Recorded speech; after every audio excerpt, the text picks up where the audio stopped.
everyone. Good morning or good afternoon, depending on where you're joining us from. Welcome to Critical Reflection to Improve and Grow as Librarians Who Teach, third in a series of online discussions brought to you by the ACRL Instruction Sections Management and Leadership Committee. That's quite a mouthful. My name is Amanda Folk. I'm a member of the Instruction Section Management and Leadership Committee, and I'll be moderating the discussion today. Before we get started, there are a few logistical details. This session will be recorded, and when we have the link, we'll send it out widely using many of the same venues that we used to promote today's discussion. We'll begin with the presentation, and you'll ask your questions using the chat box either along the way or during the formal Q&A portion after the presentation. Any questions that you ask during the presentation that aren't answered along the way will be flagged by me, the moderator, to be answered at the end. And at the end, I'll read your questions aloud to our presenters. Our presenters today are Maria Accardi and Michelle Reel, and they're going to talk to us about ways that we can incorporate reflection into our practice so that we can continue to develop as teachers. We all know that critical reflection and reflexivity are really important to developing and growing as teachers, but it can be really difficult to incorporate those into our practice, especially when we're running from one meeting to an instruction session to another instruction session and then a meeting in the midst of the semester. So hopefully this will give us some ways to think about incorporating reflection as a habit into our practice. And so again, our presenters, Maria Accardi. She is the coordinator of library instruction at Indiana University Southeast. She is the author of the forthcoming The Feminist Reference Desk, Concepts, Critiques, and Conversations, and you may be familiar with some of her previous publications, Feminist Pedagogy for Library Instruction and Critical Library Instruction Theories and Methods. All of these are available through Library Juice Press. Michelle Reel is the faculty librarian for English and Music at Arcadia University, and she is the author of the very recently published Becoming a Reflective Librarian and Teacher, Strategies for Mindful Academic Practice, and that volume is available through ACRL. So without further ado, I will go ahead and let our presenters get started. Thank you.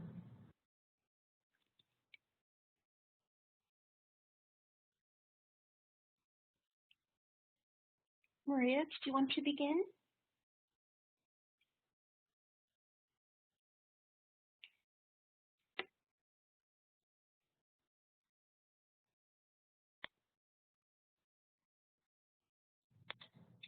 This is Amanda. I just sent a message to Maria. We were able to hear her before.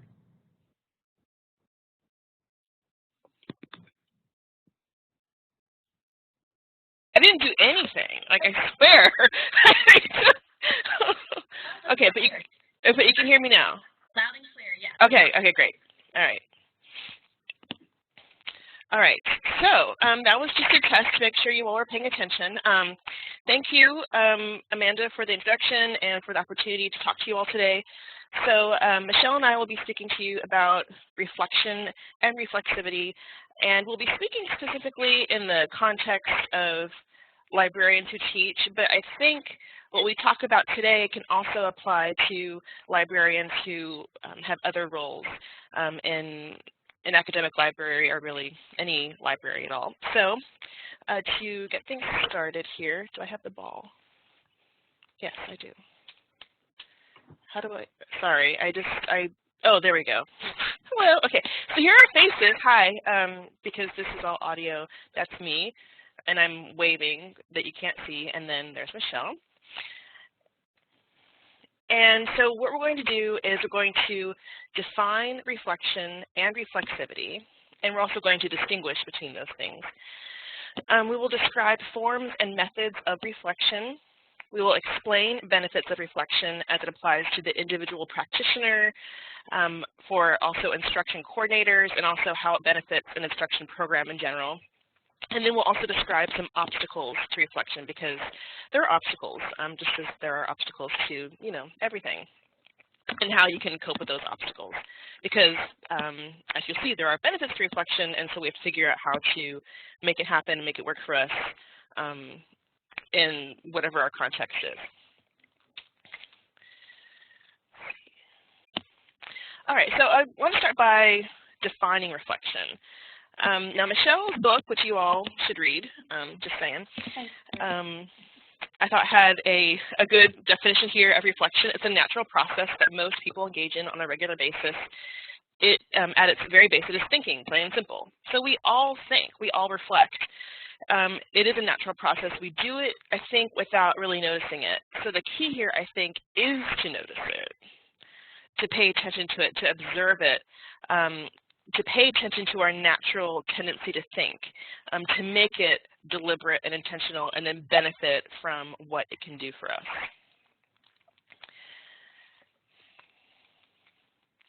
Now, reflexivity, to distinguish it from reflection, whereas reflection is what you do like after the fact, after you've done something or whatever.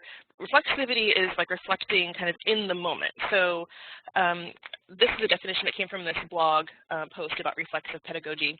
So when you're engaging in the moment and engaging in reflexivity, it's like when you're teaching an instruction session and you observe that there are a bunch of confused faces, maybe, or maybe people look bored, or whatever. Modify your strategy, like right there in the moment, to address the situation. Oh, thank you for putting that link there. Yes, so that is what reflexivity is here. Here we have some additional sort of clarifying of these terms. So reflexivity is during the action, reflection is following the action. Michelle and I are going to be focusing mostly on reflection, the things we can do after an instruction session or any sort of encounter for those of us who aren't instruction librarians, to thoughtfully consider whatever it was that we did, how it affected us, how it worked, and how we might do things differently. So I have a question point here. I thought this would be a good place in case anyone has any questions now to address those before we continue moving forward. Are there any questions? This is wait time.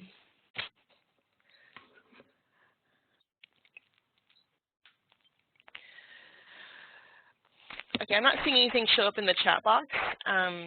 So if anything does come up, we will have time for questions at the end as well. So we will get to them.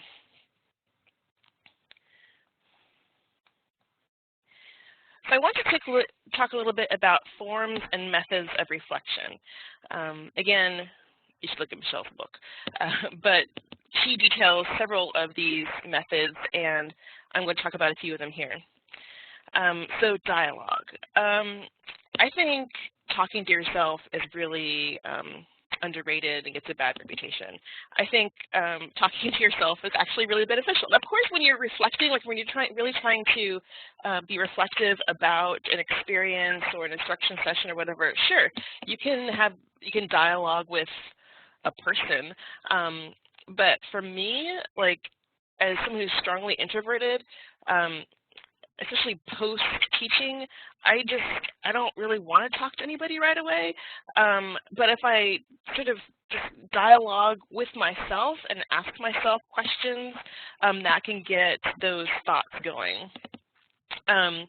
So dialogue, talking to yourself, go for it. Now, poetry. Michelle is the poet here among your in your presenters. There's this interview with Sylvia Plath, like a radio interview she did maybe in 1962. This is maybe a reference you weren't expecting this presentation today. In this interview, she talks about how poetry, contrasting it to prose, how poetry has to go so far, so fast, in such a small amount of space and time, you have to sort of burn away all the peripherals, meaning you really have to distill your language to like the most elemental components. There isn't a whole lot of room for extras. So poetry as an expressive method of reflection is a way of getting to the bare bones of an experience that you're trying to reflect on. And, you know, this is poetry just for yourself. And I think there's a great benefit to creative methods of reflection and self-expression. I think it helps stir things up, shake things loose that otherwise might not if you're being very, structured and, formal. And those methods are also useful as well. I'm not discounting that, but here I'm just talking about using a creative approach like poetry to engage in reflection. Michelle talks in her book about using haiku. I mean, I think a lot of us learned haiku probably, at least I did when I was a kid, like in, I don't know what grade, but that is like a structured format to use, but what you put in that structure is up to you. And it's concise and it's short, and that can be a fun way of sort of putting into words the stuff that you're trying to reflect and talk about. Drawing. Now, here's another creative method. I took this art journaling class last year at my local art supply store, and it was so cool because it took the technique of journaling and brought it into conversation with artistic methods like drawing and using, like, you know, pastels and colored pencils and all these other things I didn't even know existed, but obviously I needed now, of course. And what I would often do is start with like a quotation, something that evoked, I don't know, it was in some way that was like inspirational, and then I would start doodling, drawing, and going up from there. And usually at the conclusion of that, I'll sort of, like, my thoughts will travel into a new place just by, like, kind of, it almost feels like you're zoning out, but I think you're actually engaging other parts of your brain. Not a brain scientist here, so don't quote me on that. So it's kind of along the lines of, you know, like adult coloring books are, you know, such a thing now, and it's kind of along the same lines. That by sort of mindfully engaging in something creative, it helps other things kind of shake loose. So drawing is another strategy as well. Narrative. So for me, the personal narrative is a very engaging way of writing my way into the world.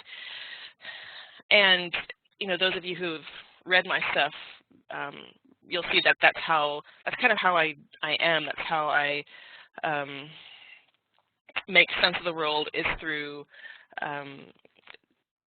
inserting myself into it through writing. And I often kind of write my way into wisdom or something resembling wisdom, or what I hope is wisdom, in the process of that writing. And you can get to the personal narrative through journaling, any kind of journaling practice. I think Michelle will probably have more to say about journaling, possibly. I'm an avid journaler. I do it first thing in the morning, and then right before I go to bed, and then various times throughout the day. And engaging in this regular habit makes me, or helps me be more observant and mindful of the things that I'm trying to reflect upon. Now, all of these things I'm talking about here as methods of reflection, I mean, these are obviously methods of reflection that apply to like any kind of situation. It doesn't have to be specifically like reflecting on an instruction session. And I find actually that when I take time to reflect, to journal, to doodle, to whatever about just regular life stuff, it feeds into my work as an instruction librarian. It's all like interconnected. I'm not just a librarian. I'm not just like, I don't know, a person. Like, I mean, I'm a whole bunch of things. It all feeds into each other. And when I engage in these strategies of what I consider to be self-care, like feeding myself the good stuff, then I can then what am I trying to say? When I feed myself, okay, here we go. So Natalie Goldberg, the poet, in her book, Writing Down the Bones, she said, when you read good books, when you write, good books come out of you. So that's kind of like how I see these modes of reflection, is when you take the time to reflect on what you're doing, how it works, why it matters. This enables you to do better stuff as a librarian, and also like as a, you know, a human being who engages in the world. And I want to show you here an example of a reflection technique. Now, this is something that's meant to be quick because we don't have a whole lot of time to reflect often. And Michelle, I think, will talk more about the constraints of time. So this is a 3-2-1 thing that I adapted. So as a classroom assessment technique, I will often do this 3-2-1. So I'll ask the students to tell me 3 things you learned today, 2 things you'll do differently as a result of what we did here today, and like 1 thing you'll tell your friend about the library, something like that. And then I realized, oh, I can adapt this for me. And so I came up with this, and I'll read it out loud because it's maybe kind of small on your screen, and also my handwriting it's really bad. It's bad in part because I'm doing this quickly, but it's bad in part because my handwriting is bad. So 3 things I think I did well today, referring to a specific instruction session. So I did well. Number 1, thinking on my feet when student proposed topic was challenging to work with. Now this was, I see the date on here is March 14th. I don't remember what this was, but this happens. A student will say their topic is something that's not typical, like the time that a student said that his research topic was, what does it mean to be human? And this was like a 5-page paper, and I'm like, whoa, like this is a whole other like presentation or class, like I can't, it was fascinating. But anyway, that wasn't the specific example from March 14th, but it was something that I had to think on my feet to engage with it in an effective way. Second, guiding student-led demonstration in a supportive and non-intrusive manner. I think that's what it says. This is one of my favorite things to do because I hate demonstrating things, and I don't think it's when I'm at my most effective. But if I can get a student to to figure out how to use the database and then show their classmates how to use it, that's a lot more interesting. And the trick is to guide that in a way that allows it to unfold organically, but also find ways to like nudge it along. If there's something that I think they really need to know but isn't sort of coming up in their demonstration, like how do I do that? So I felt like that day I did a good job of doing that. And then third, I put having good energy and momentum.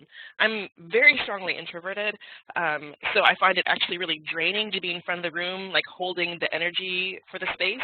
That's really challenging for me, but I can do it and do it well, and I guess I did a good job with that day.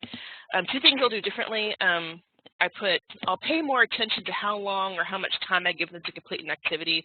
So I think a lot of us maybe struggle with wait time, or something I do is I'll say, okay, I'll give you, 5 minutes to complete this, and then I'll just forget to look at the clock, and I'm like, oh, I actually don't know what time it was when we started, have 5 minutes pass, so I just forget to pay attention to some of these details, which means my timekeeping is perhaps not as effective as it might be. So do differently, pay more attention to that, and then ask more open-ended questions, which allows more discussion, and it models for them how to formulate their own questions.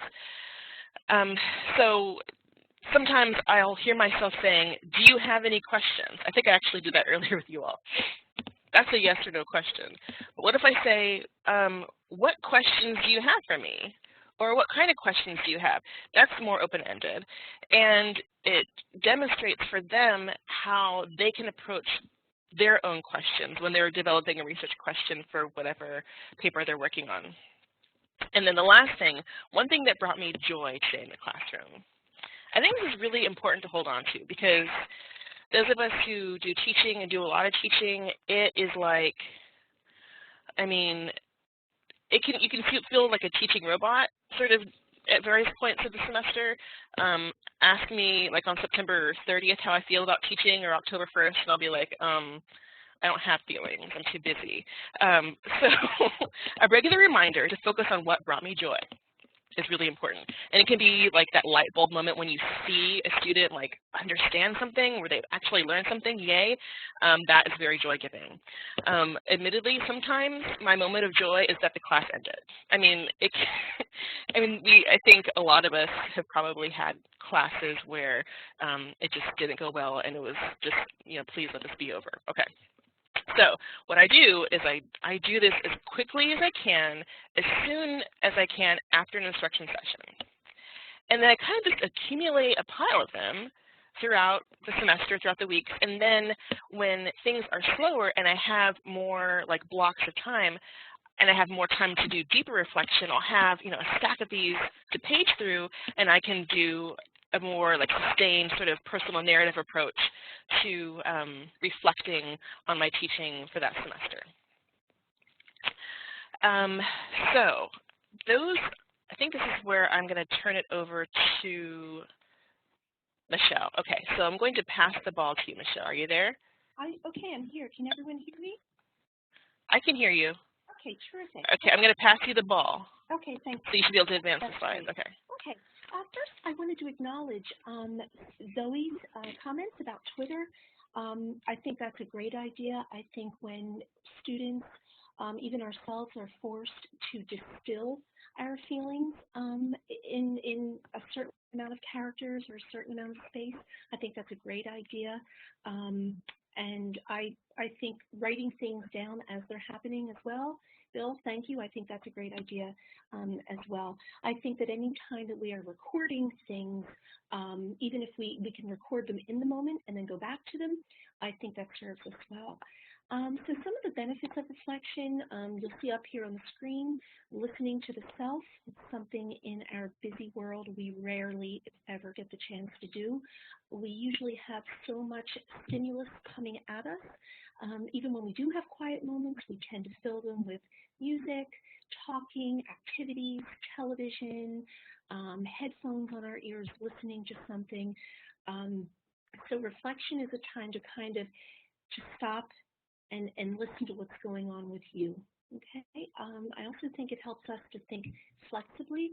I know that my own practice over a period of years has really, really helped me to consider things from different points of view and different sides, and to sometimes do things that I normally wouldn't do.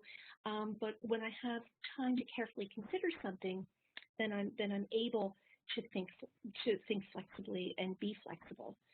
And that goes kind of hand in hand with managing impulse reactiveness.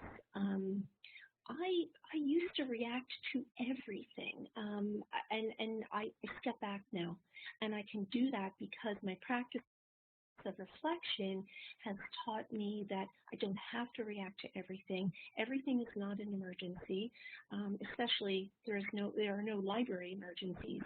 None have happened to me yet, knock wood. So I learned to consider things and work them out. Usually, my way is doing it in journal form. I can see all sides, and the more that I write, writing is propulsive, so we start writing, and writing begets more writing, okay? And I have no filter, right? There need not be any filter in the reflective journal. You just write, okay? And that increases, and going on to the next point, that does increase your self-awareness as well, okay? Because you're being honest. You have to be honest with yourself within the pages of that notebook. It helps you to carefully consider past actions. I know that most of us, in any situation we are in now, whether good or bad, is something that we've done in the past. If you are considering good things that happened to you in the past, taking a good look at what you did to make those things happen could probably help to make more good things happen in the future. If you've made bad decisions that have landed you in a difficult place with colleagues, students, or any other hierarchical structure, whatever it might be, you can consider what got you there. Okay. It also places you within the realm of possibility and improvement, because you're actually looking for things to improve upon. I like to say that reflection always starts with a question. Right? I'm pretty hard on myself. So reflection, when I first began it, even though I'm an assiduous journal keeper and have been my whole life, sometimes I would just write all of the wonderful things, right? But I think that when you are willing to take that hard look, and you are willing to examine practices that you've maybe been performing over a period of years without thought about change, because change is difficult and it requires a reset button, right? Pressing that reset button and deciding all over again something totally different, a new way. It takes time and energy, right? So when you do that, though, it does place you within the realm of possibility and improvement. I like to say reflection is absolutely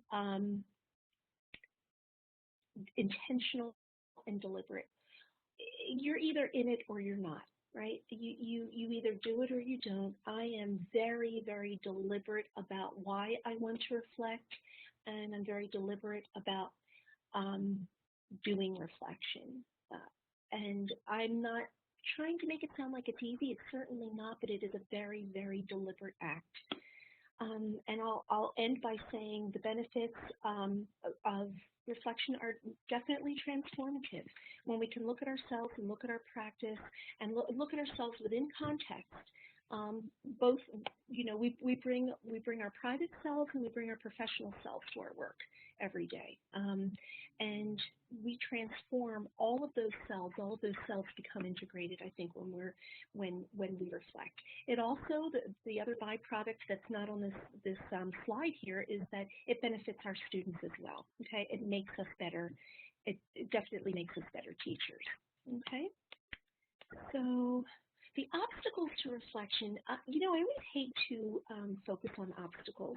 I'd rather speak of the benefits, but focusing on the obstacles to reflection is kind of a good example of how you have to focus maybe on the negative to be able to get to the positive. First of all, you'll see I have lack of time here sprinkled throughout. This is one of the biggest roadblocks, I think, to reflection that most people that I have spoken to, prevents them from either considering reflecting. Time is definitely a problem, okay, and I'll speak about that a little bit more, but I want to go down this list with you. Natural resistance to considering our actions, yeah, no one wants to do that. No one wants to look at we don't want to look at what's wrong with ourselves. We don't want to reconsider the way that we've been teaching information literacy in the classroom. We don't want to think about why the students aren't paying attention to us or why there's a colleague we can't seem to get along with. So we have a natural resistance. So knowing that it's natural can get us over that hump because we all experience that. Along with that resistance is what I was just talking about, the honesty by taking the long, hard look. It's not easy. There's fear in general of, remember I said we're always taking in stimuli, so we're usually looking outside of ourselves for feedback, right? We're, oh, does this dress make me look fat? Do you like my hair? I just got a new car. Do you like the color? I don't know. I'm just making things up, but right, we're always searching for stimulus outside of each other or outside of ourselves. So when we are forced to really take a long, hard look at ourselves without any other voices chiming in, that's not an easy thing to do, okay?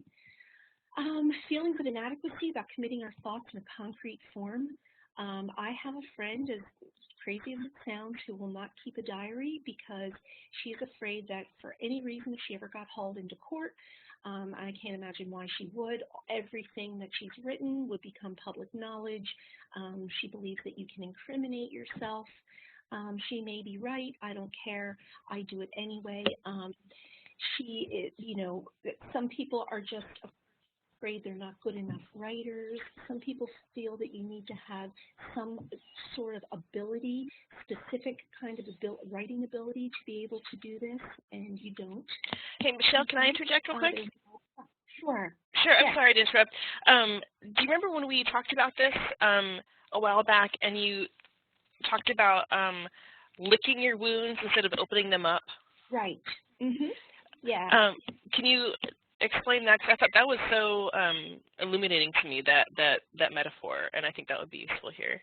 Okay, yeah. I mean, sometimes we're not becoming transformative, and we're not putting ourselves within the realm of change if we're simply licking our wounds. There's a time to do that. Reflection calls us to open up those wounds a little bit to be able to see what's in there. And then through reflection, we actually start to heal those things that are out of sorts or causing disorder in our thinking or in our actions in the classroom or within ourselves. So we can't use the practice to stroke ourselves. there would be no point to that, because I think most of us do that in our minds. It's a coping mechanism. We do that in our minds every day. So there's a time to open up the wounds a little bit. Perhaps you have something going on in your department or ideological differences, and you would like to be less reactive. You can write that out in narrative form and focus on yourself, right? Focus on how you're reacting, and then you set the context, and then you can lick your wounds a little bit. You write yourself to some sort of realization, or you write yourself to some sort of a healing. This is not new agey, and I don't mean it to sound that way, because I'm not that I'm against that. This is actually very practical. Maria, did that address kind of what you were thinking of? Yes, that's it exactly. Thank you. Okay, sure. So, veiled thinking, I don't need it. I'm doing just fine without it. Okay, I don't think I need to speak to that. I think we've all felt that. One thing that I have, and I see a lot on my campus when I talk to different professors about reflection, is that it's an add-on if they have time for it. I see someone said lack of time, make an appointment with yourself, put it on your calendar. Absolutely, I think that's a great idea. And someone also says it all depends on leadership and management's priorities. Do they expect self-reflection as part of your workflow? I'd like to say even if they don't, they should, but even if they don't, that is not your ability to reflect should not in any way be dependent upon leadership or management's priorities. You can do that. You can do that all on your own. You can do it before you begin work. You can do it after work. It does not have to be something that someone sanctions to tell you to do, just as someone doesn't tell you how many cups of coffee to have during the day or how much outside reading to do on a subject or a topic you want to know more about. This is something that belongs to you, and you can deliberately decide to do it. Okay. All right. So talk about the obstacles to reflection. There are some ways of overcoming those obstacles, and I just like to kind of give you a little scenario here. And this is, rather than tick points on how to overcome, I can just kind of tell you a little bit about my own experience in overcoming some difficulties. At the outset, I have to reiterate again that it is a time commitment. You can't go into it thinking that it's not. It's not a huge time commitment, but it does take some time. And it's important to know that, because you'll always feel like you don't have the time. So setting up a routine, if you can reflect, is helpful. Routine reinforces practice. And some people might reflect in the morning. Maria said that she journals in the morning, she journals during the day, and in the evening I do exactly the same thing, but that's me, right? And that's Maria. That doesn't have to be everyone. You'll find your own way. For me, the rhythm helps me. So it's not like every time I open up the journal, I've got to dive in fresh. I'm kind of being reflective all throughout the day, because that's my habit, right? It doesn't have to be yours, but that's one of the ways of getting around it. Is it's kind of like a muscle, and you use that muscle and you flex that muscle, and it gets easier, and it becomes almost second nature. My reflection journal, which was a ridiculously expensive marble copybook with dinosaurs on it. I bought it at a independent bookstore in Philly, which is kind of ridiculous. It was like $12, but I loved it. It comes with me everywhere. And when I teach, I have it open, and I will often jot things down while I'm teaching. Okay, that could be Michelle being reflective, right? So I'm actually reflecting in the moment. And sometimes it's just a word. Sometimes it's just a word I'm jotting down, or a phrase, and then what I'll do is I will go back, and then I will, later on, or in my lunch break, I'll go outside, or I'll make myself a cup of tea or something like that, and I'll sit down and I'll think a little bit about those words that I've jotted down on the paper. Hey, Michelle? So that's, oh. Yeah. No, go Hi, ahead. I don't want to interrupt, but when you finish that thought, I want to add something. Yeah, go ahead. You can add something. I want to say I don't think you should self-deprecate for buying an expensive journal. because I think whatever works and makes you happy, you should do. I think pretty things motivate me, and so if I have a pretty journal, I'm totally going to want to write in it. So I'm a staunch proponent of pretty things as a motivator. So I just want to say that. Don't feel bad about your expensive journal. And then also, I have some stuff to add about time, but I don't want to interrupt your flow, so I can come back to that. Go ahead. Go ahead? Okay. So on my campus, we've had some ongoing faculty development for writing, academic writing. So I was in a writing group a couple of years ago, and then I facilitated the group this past year, and we read this book by I can't remember his name, but it's called How to Write a Lot, and it's written by a psychologist and it's geared towards academics and psychology.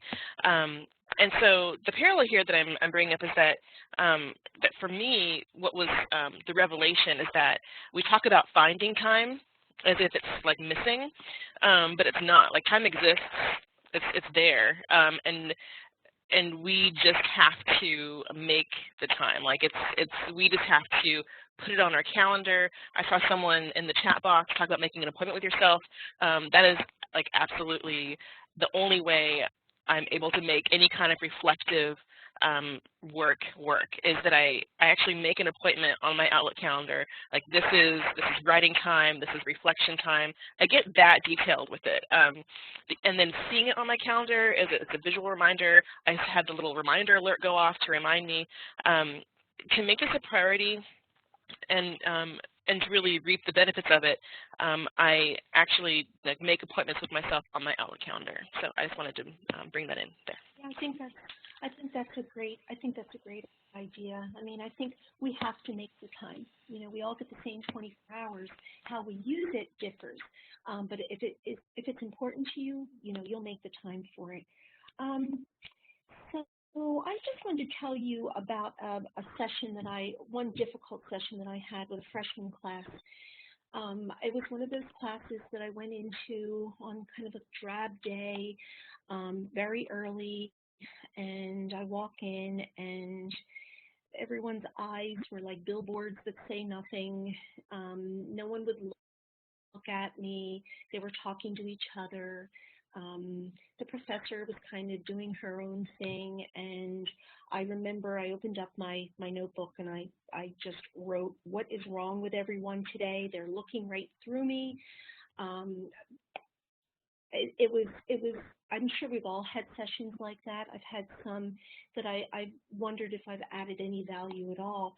That early in the day interaction colored my entire day. It kind of ruined my day because, like anyone else, I like to go into a session. I like to feel productive. I like to feel helpful. I like to feel like I made a difference, and I didn't. I failed in some way. I came up short. I was abysmal at keeping their attention, and worse, I had to admit to myself they walked away with absolutely nothing. That evening, I reflected on the experience, and I didn't feel like it because I had already had a bad day. I was in my own home. I had my two dogs next to me, and I reasoned with myself that I needed to do this. And this is something that reflection does very well. It considers things carefully, and that's what I did. And I came to the conclusion that my frustration didn't help the classroom situation. It just didn't. In fact, I probably didn't cover up my frustration very well. It alienated the class. It alienated the students. And that's how I began. I began the reflection in that way. Yes, I see someone says sometimes it has nothing to do with you. Absolutely right. Bill, you're right, and I'll tell you, reflection bore that out, okay? I wouldn't have known that if I would have kept being angry about it, but I had to sit down and I had to really reflect and write about it in my journal.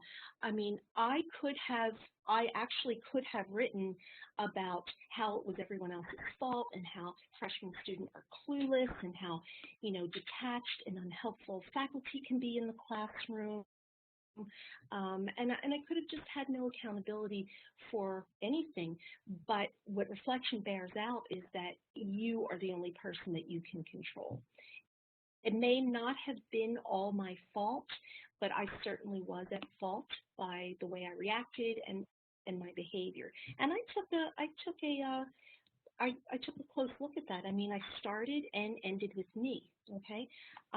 It brought me the clarity I needed. And if I can reflect on myself, my behaviors, and my reactions, again, I place myself in that realm of possibility of improvement, because I'm not using reflection to hoodwink myself.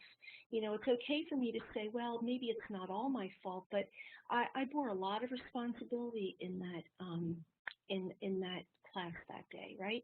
And I did come to the conclusion, well, it's not always me, and maybe it wasn't even me in this instance, right? There are a lot of reasons why students in an 8:30 class aren't paying attention, right? So I think that I can end with saying reflection really, really, really begins with the self. It ends with the self.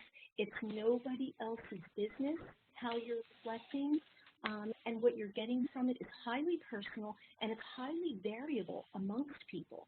You know, my practice is by no means the way anyone else should practice. These are just ideas. I like to model reflection for students, and I have given workshops on reflection here at my university because I talk to a lot of professors who require reflection of their students, but in fact have never reflected themselves. And I have a problem with that. I have a problem with asking students to do something that we really have no experience or understanding of ourselves.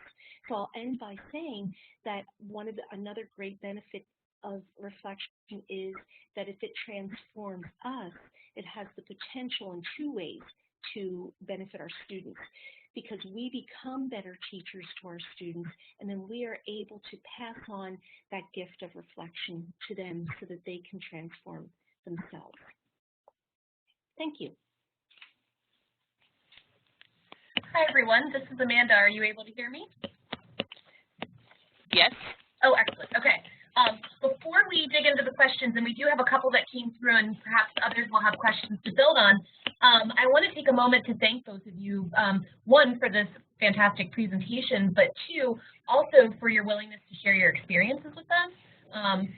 In reflection, that's sharing a private part of yourself, and that puts you in a vulnerable position. So thank you for your willingness to share those experiences with us. I know that they were helpful for me in thinking about how I may incorporate reflection into my own practice. So again, we do have a couple of questions that came through here, and I've been trying to keep track of them. Megan Roop had a question, and it was seconded by Donna Wytek. She was wondering, Maria, with your 3-2-1 activity, do you know if others use that activity, or is it required for other librarians in your library? And if so, how did you come to that kind of agreement? That's a great question. Am I audible now? I unmuted myself, right? Yeah. Yes? Okay, great. Thank you. Okay, so the fun thing about being a coordinator of instruction is that you have like responsibility but no authority. I mean, can I get a witness? Yeah. So I can ask my fellow librarians to do a thing. I can model it for them. I can't make them do anything, alas.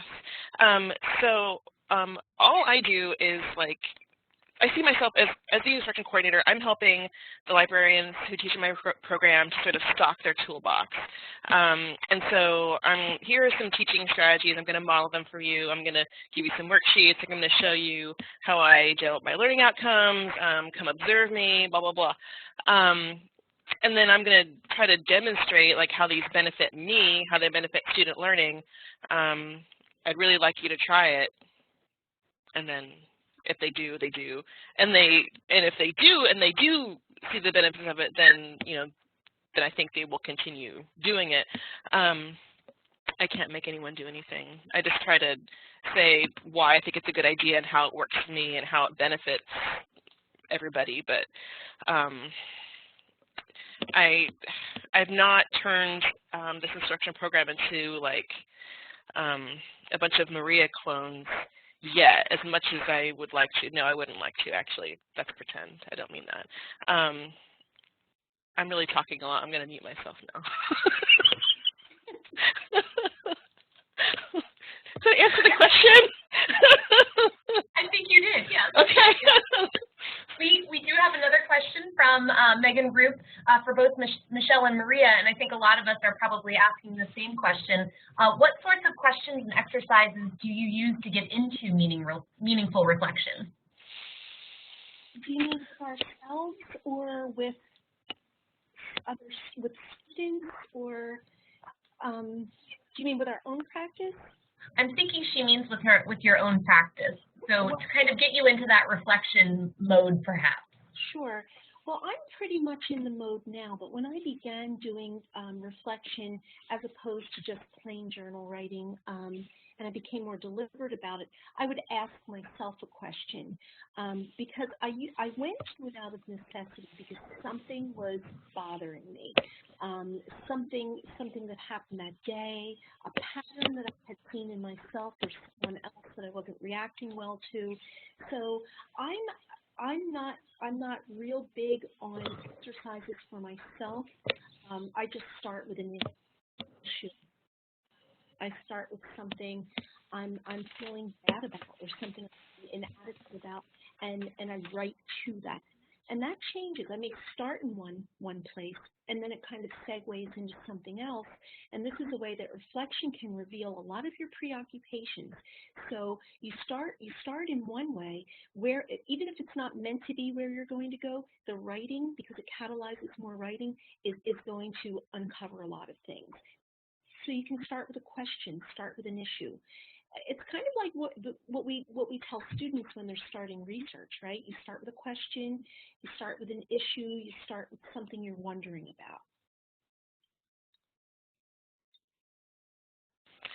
Can I add to that? Absolutely. Yeah. So I've found that the stuff that stirs up reflection is not necessarily like structured questions, although that can be helpful. I turn to stuff that inspires me outside of work.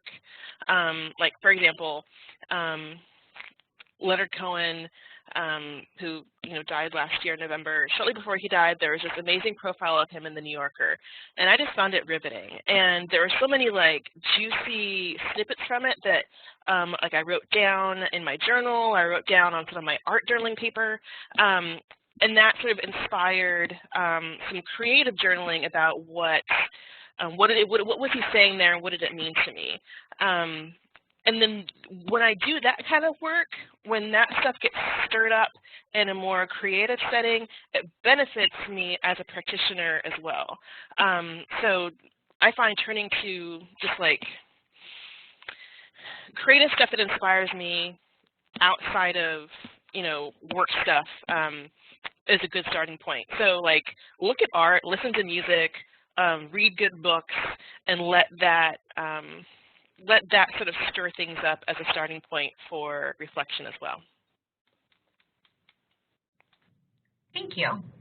We do have a question here from Nathan Silbert about reflection through trusted conversation, and he wonders if they wonder if the presence of another or others providing points of view one may be unable to see in oneself. So getting a different perspective or point of view from someone else as a way to help you reflect.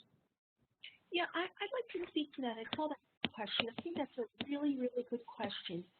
I think it all depends. It's different if you're reflecting with colleagues or if you're reflecting with students. But I would say that the benefit of perhaps reflecting with a colleague, I think it should be someone that you trust. And I also think it should come after you have reflected yourself. And I think it can be very beneficial to have a trusted colleague or colleagues to talk with, because we get to escape our own echo chamber, right? We need the feedback to our own perceptions. So we could think that we're being honest with ourselves in our reflective journals, and we're writing and we're laying ourselves there and we're patting ourselves on the back because we're so brave. But really, sometimes we're still, making excuses for ourselves or whatever, and having that hard conversation with colleagues can help. It contextualizes things. I think it places a different frame around things. And I think I think the feedback is absolutely crucial. It's just like knowledge creation, right? We tell our students, I tell my students all the time, knowledge is not created in a vacuum. It just isn't, right? Every paper that you write, you're using sources, you're tapping into the wisdom of so many others, and when you write your paper, you're contributing to a body of knowledge. And I think we don't get to know ourselves 100% by just counseling ourselves. I think we can begin that way, and it's not a bad idea to venture out. My response to that is that turning to like a trusted colleague to facilitate reflection, is that where we're going with that? I only do that if it's someone I really trust, number one, and number two, if the stuff doesn't feel too raw. Like if there's something that I haven't processed yet, so that it's like, what am I trying to say? If something still feels like an open wound, I'm not going to talk about that with a colleague. I'm just not. I'm going to talk about it to my wife or the cat, or like my therapist, but I'm not going to talk to a colleague about that. I need it to heal over a little bit more before I engage reflection with a colleague. And that's just me. Like I'm just more protective, I guess, of my stuff, and I don't want to let it all out with a coworker. There definitely is benefit to talking through something once I've had a little bit of like critical distance from the whatever it is that's inspiring the need for reflection. Yes, oh yeah, that's exactly what I was thinking of. I saw Amanda Albert's note here in the chat box, Brene Brown's work on vulnerability. That's exactly what I was just thinking of. To do your healing work before you share something that's vulnerable, that's exactly what I was thinking of. So thank you for bringing that up. I think we may have time for one more question if there are any more. I'll take a look here at the chat box for a moment. I don't think I've seen anything more coming through. I also agree that cats are great listeners. Maria knows me well enough to know that I talk to my cat. I'm glad I'm not alone in this audience. I don't see anything coming through on the chat box in terms of questions. So one thing I could say is, Maria or Michelle, if you have any parting words for us. So Michelle and I have been friends for a while, but it was only through when we started working on this presentation together that we learned that we were like avid Golden Girls friends. So I couldn't help but put a Golden Girls image in here. It's just I gotta be me. But thank you for being there, for being a friend, for being a colleague, for listening. Here are our email addresses if you want to get in touch. I just opened Twitter and saw that I had 8,000 notifications, so I see that some people are engaging there. Michelle, what is your Twitter handle? I can't remember it. Yeah, maybe you can put it in the chat box. Twitter, I went off. Okay. So. Okay. Okay. I'd love to hear from anyone. I just said get in touch. I'm always up for a good rousing conversation. Yes, Maria and I are united amongst many things, but especially in our love of the Golden Girls. So. Yeah. I'm Betty White. She's Dorothy. So. Yeah, totally. Yeah. I'm the master of the snappy comeback that has a strong, like, vulnerable core. That's me.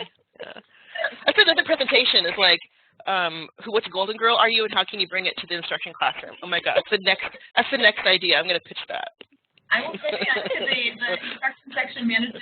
Okay, all right, I'm there. All right. Well, thank you again to our presenters for giving such a wonderful presentation today. I know that I certainly took a lot away from it, and from what I've seen in the chat box, I think our participants have as well. Thank you to all our participants for joining us today and for communicating with us in the chat box. Aloha said that the link for the presentation's recording will be available on Monday, and we'll try to distribute that as quickly as possible. So please feel free to share this with your colleagues and your friends. I hope you all have a wonderful weekend, and thank you again. Thank you, everyone. Thank you. Goodbye. Bye-bye.